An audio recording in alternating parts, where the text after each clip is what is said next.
دیکھیے اسنین، عمران خان نے ہمیشہ عدالتوں کا احترام کیا ہوا ہے۔ عمران خان پاکستان میں رول آف لا کے لیے سب سے زیادہ جدوجہد کرنے والے ہیں۔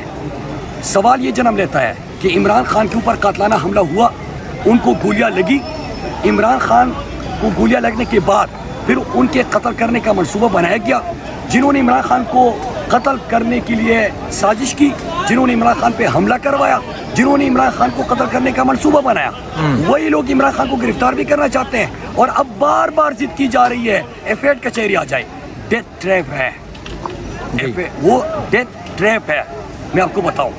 اور جو اس کی آپ ایف8 کچہری کو دیکھیں، سیکیورٹی ایک بندے کو اتنی زیادہ سیکیورٹی رسک ہے، جن کا کام ہے ان کو تحفظ دینا، وہ طاقتور ہے، وہ بھی بیٹھے ہوئے ہیں اونٹوں پہ۔ تو آپ مجھے بتائیں کہ کیوں بزد ہے، کیوں اس طرح ہے؟ سوال جنم لیتا ہے۔ آئین اور قانون کے اوپر ہم عمل درآمد چاہتے ہیں، آئین اور قانون کی حکمرانی چاہتے ہیں، قانون کے اوپر ہمیشہ ہم نے اس کو منوان تسلیم کیا ہے۔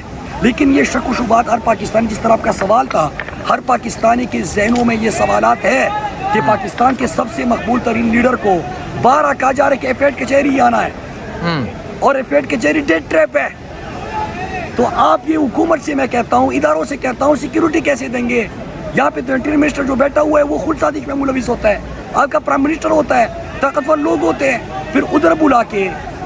تو یہ بڑے شک و شبہات ہے، اور یہ سوال ہر پاکستانی کے ذہن میں، سوالات تو یہاں تک ہے جس نے حملہ کروایا تھا اس کو ویڈیو لنک کے ذریعے پیش کیا جاتا ہے، جس کے اوپر قتل کا حملہ ہوا ہے، جس کو مارنا چاہ رہے ہیں، وہ زخمی بھی ہے، اور اس کو کبھی اس عدالت کبھی اس عدالت، 86 تو ذرا FIR ہو گئے، کس عدالت میں پیش ہونا ہے۔ لیکن یہ ایف8 کا یہ جو سیشن کورٹ ہے، وہاں پہ بار بار بلانے کی جو ضد ہے، اس نے سب کے ذہنوں میں شک و شبہات ڈال دیے ہیں، اور وہ ڈیتھ ٹریپ ہے۔ ٹھیک ہے، اچھا مراد بھائی یہ بتائیں کہ اگر خدا نہ خواستہ اگر وہاں کچھ ہو جاتا ہے تو قوم کس سے سوال کرے گی، اور اس کا ذمہ دار کون ہوگا؟ لیکن ذمہ داروں کا سب کو پتہ ہے، ذمہ داری جن پہ عائد ہوتی ہے وہ بھی سب کو پتہ ہے، قتل کی سازش کس نے کی تھی، منصوبہ کس نے بنایا تھا وہ بھی سب کو پتہ ہے۔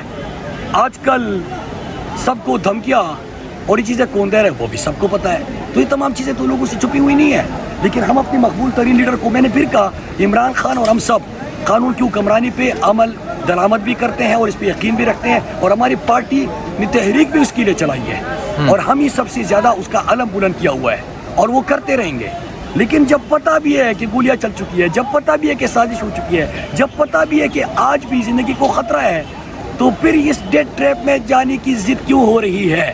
چھوٹی چھوٹی گلیاں وہاں، اس سے پہلے دہشت گردی 2 دفعہ ہو چکی ہے، خاتون جج کو قتل کیا گیا وہاں پہ، اور اس کے علاوہ بہت سے لوگ وہاں قتل ہوئے ہیں۔ ہم یہی کہہ رہے ہیں، میں پوری پاکستانی قوم کو کہنا چاہتا ہوں، جس طرح یہاں پہ لوگ نکلے جو انہوں نے گرفتاری کی، تو صرف نام تھا نا، یہ عمران خان کو تو مارنا چاہتے ہیں، اس میں تو کوئی دوسری رائے نہیں ہے۔ حملہ ہو چکا، پھر منصوبہ بندی ہو گئی، پھر آپ آ رہے اور گولیاں سیدھا برسا رہے ہیں، عمران خان کے گھر پہ گولیاں برسا رہے ہیں۔ تو کیا یہ ظلم تشدد میں نے میڈیا فالو نہیں کیا کہ انہوں نے دکھایا کہ نہیں دکھایا؟ لیکن سوشل میڈیا پہ تو یہ چیزیں موجود ہوگی۔ تو یہ کیا کرنے جا رہے ہیں؟ ہم نے قوم اس دن کھڑی ہو گئی، ہم نے کھڑے ہونا ہے، ہم نے اسی طرح پاکستان کو غلامی کی دلدل میں نہیں دھکیلنے دینا، ہم نے کھڑے رہنا ہے، اور ہم نے پاکستان کو صحیح معنوں میں حقیقی آزادی عمران خان کے زندگی میں، عمران خان کی قیادت میں، ہم نے انشاءاللہ پاکستان کو حقیقی آزادی کرنے کی۔ بہت شکریہ۔